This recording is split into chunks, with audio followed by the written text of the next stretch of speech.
వేదికను అలంకరించిన పెద్దలకి అండ్ డోనర్స్కి అండ్ తోటి బెనిఫిషియర్స్ అందరికీ స్వాగతం సుస్వాగతం. అండ్ బేసిక్గా నేను గవర్నమెంట్ జెడ్పిహెచ్ఎస్ వనస్థలిపురంలో చదువుతుండే. అప్పుడు మాకు హెడ్ మాస్టర్గా రవీందర్ సార్ ఉండే. దానివల్ల పిఎల్ఎన్ఆర్ సొసైటీకి నేను పరిచయం అయ్యాను యాజ్ ఎ బెనిఫిషియరీగా. In my second year of BTech అప్పటి నుంచి నాకు డొనేషన్స్ రావడం నాకు చాలా హ్యాపీగా ఉంది. అండ్ నేను బీటెక్ కంప్లీట్ చేయడానికి పిఎల్ఎన్ఆర్ సొసైటీ ద్వారా చాలా అమౌంట్ వల్లనే నేను బీటెక్ కంప్లీట్ చేస్తానని చెప్పడంలో ఏ విధంగా సందేహం లేదు. Thank you sir, thank you so much. And ఎందుకు నాకు హెల్ప్ చేశారనంటే, అందరికీ చాలా పేరెంట్స్ ఉంటారు అండ్ హెల్పర్స్ ఉంటారు, అందరు ఉంటారు, కానీ మాకు ఎవరూ లేరు. సో నేను ఆర్ఫన్స్ అని చెప్పి సార్ చాలా హెల్ప్ చేశారు. Thank you so much sir. And ఆర్ఫన్గా నేను ఏ రోజు ఫీల్ అవ్వలేదు, ఎందుకంటే నా వెనుక పిఎల్ఎన్ఆర్ సొసైటీ అని పెద్ద ఫౌండేషనే ఉంది. సో ఇంతమందికి ఈరోజు హెల్ప్ అవుతుంది అండ్ మనం హెల్ప్ చేయాలని చెప్పి ఇంకా మనల్ని ఇన్స్పైర్ చేస్తున్నందుకు sir, you are a young dynamic sir. Thank you so much sir, నిజంగా. ఎందుకంటే ఈ వయసులో కూడా ఇంత హెల్తీగా ఇంత హుందాతనంతో మీరు పనిచేయడం అనేది, మీ వెనకాల ఇంత పెద్ద ఫౌండేషన్ని నడిపించడం అనేది it is not a simple thing. ఎందుకంటే ఇవాళ రేపు చాలా మంది ఇంట్లో పడుకొని బద్దకస్తులుగా ఉంటారు. మా ఏజ్ వాళ్ళు, యంగ్ జనరేషన్ వాళ్ళు, ఏం పోతాం, ఏం చేస్తాం, ఏమవుతుందో, ఏం జరుగుతుందో అని ముందు అడిగేయడమే మానేస్తారు. కానీ మీరు ఒక స్టెప్ తీసుకొని ఫార్వర్డ్ అయ్యి మీరు యంగ్ డైనమిక్ గా చేయడం అనేది చాలా గర్వకారణం sir. Thank you so much. మా తమ్ముడికి కూడా చాలా హెల్ప్ చేశారు సార్. ఇప్పుడు బీటెక్ లో వేరే కాలేజ్ వచ్చినా కూడా అక్కడ మాకు హెల్పింగ్ నేచర్ అనేది సార్ నుంచి దొరకడం అనేది చాలా గర్వకారణంగా ఫీల్ అవుతున్నాను. మా తమ్ముడు రమేష్ మాట్లాడుతున్నాడు. ఇక్కడున్న స్టూడెంట్స్కి అండ్ తల్లిదండ్రులకి నా నమస్కారం. యాక్చువల్గా నాకు ఎట్లా స్పీచ్ చేయాలో తెలియదు. I have speech here, but నేను కూడా ఇక్కడ బెనిఫిషియర్ని. లాస్ట్ టైం మా అన్న ప్రపోజ్ చేశాడు. యాక్చువల్గా అంతకుముందు 3 years నుంచి మా అన్నకి ఈ సొసైటీ అనేది హెల్ప్ చేస్తుంది త్రూ మా school head master sir Ravinder sir. Actually I came from orphan background. మేమిద్దరం ఆర్ఫన్స్, మీ బ్రదర్. లాస్ట్ టైం కూడా నాకు సపోర్ట్ చేశారు. బీటెక్ ఎగ్జామ్ ఫీజు ఇంకా కాలేజ్ ఫీజు అవన్నీ మీరు ఇచ్చిన చెక్ ద్వారానే నేను పే చేశాను. దాంట్లో ఎటువంటి సందేహం లేదు. అండ్ మనం ఎవరు సహాయం చేసినా ప్రతి ఒక్కరికి మనం థ్యాంక్స్ చెప్పుకోగలగాలి అండ్ మన సక్సెస్ అనేది చూపించుకోగలగాలి. ఖచ్చితంగా చెప్తున్నాను, నేను బీటెక్ కంప్లీట్ అయిపోయేలోపు నేను ఒక మంచి పొజిషన్లో ఉంటానని ఒక ప్రతిజ్ఞ చేస్తున్నాను సార్.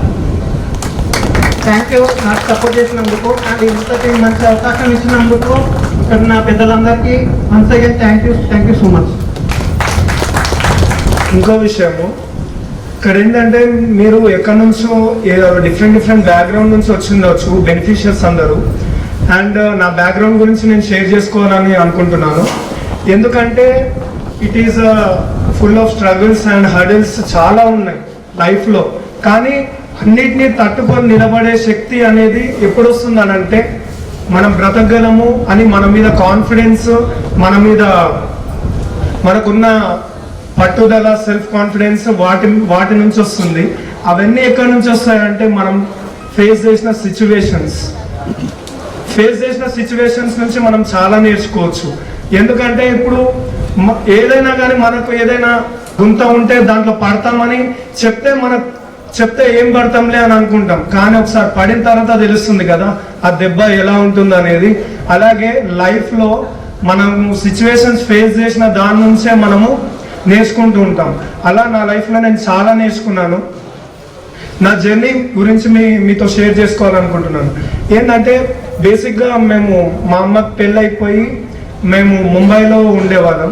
అప్పుడు నేను 5 years, మా తమ్ముడు 4 years చిన్నవాళ్ళం మేము. నాకు ఆ స్టోరీ అంతా ఎందుకు గుర్తుందా అని నాకు ఇప్పటికీ అనిపిస్తుంది.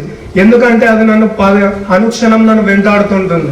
ఎందుకంటే అది గుర్తు పెట్టుకునే క్యాపబిలిటీ ఇచ్చినందుకు దేవునికి నేను ఎప్పుడూ రుణపడి ఉంటాను. ఎందుకంటే ఆ సిచ్యువేషన్ వల్లనే ఈ రోజు ఇంతవరకు ఎదిగాము. ఎలా అంటే అప్పుడు ముంబైలో ఉన్నప్పుడు మా డాడీ మా అమ్మను ఒక తాగేసి వచ్చి కొట్టేవాడు. సో అలా ఇక మా అమ్మకి విసిగెక్కిపోయింది.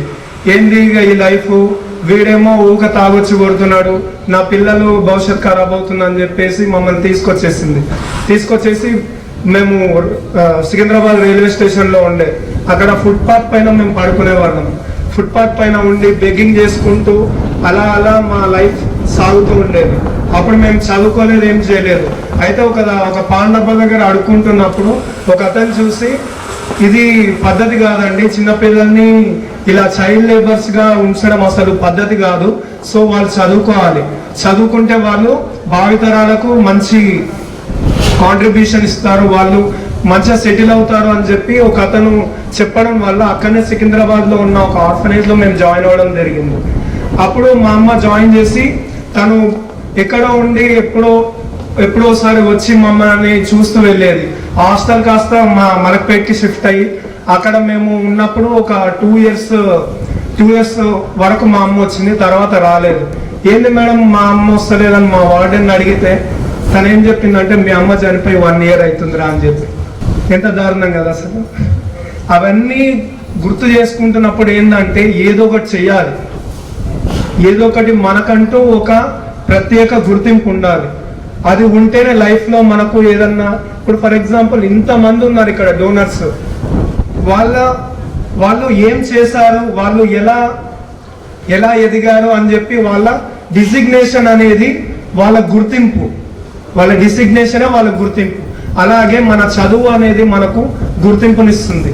సో అప్పటి నుంచి ఇప్పటి వరకు లైఫ్లో ఎన్ని అప్స్ అండ్ డౌన్స్ వచ్చినా, ఎన్ని ఇబ్బందులు వచ్చినా ఎదుర్కొని నిలబడి ఇలాంటి ఎడ్యుకేషనల్ సొసైటీస్ అండ్ చాలా మంది దాతల ద్వారా ఇప్పటికీ ఇలా నిలబడి ఇప్పుడు ఇంకా జాబ్ కోసం ఎదురు చూస్తూ ఉన్నాను. Thank you sir, thank you so much. నేను 1 year బీటెక్ అయిపోయి 1 year అవుతుంది.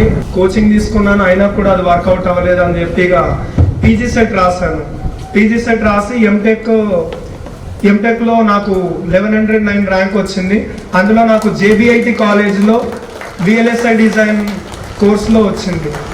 థ్యాంక్ యూ సార్, ఇదంతా మీ బ్లెస్సింగ్స్ అండ్ మీ కాంట్రిబ్యూషన్ వల్లనే. Thank you so much.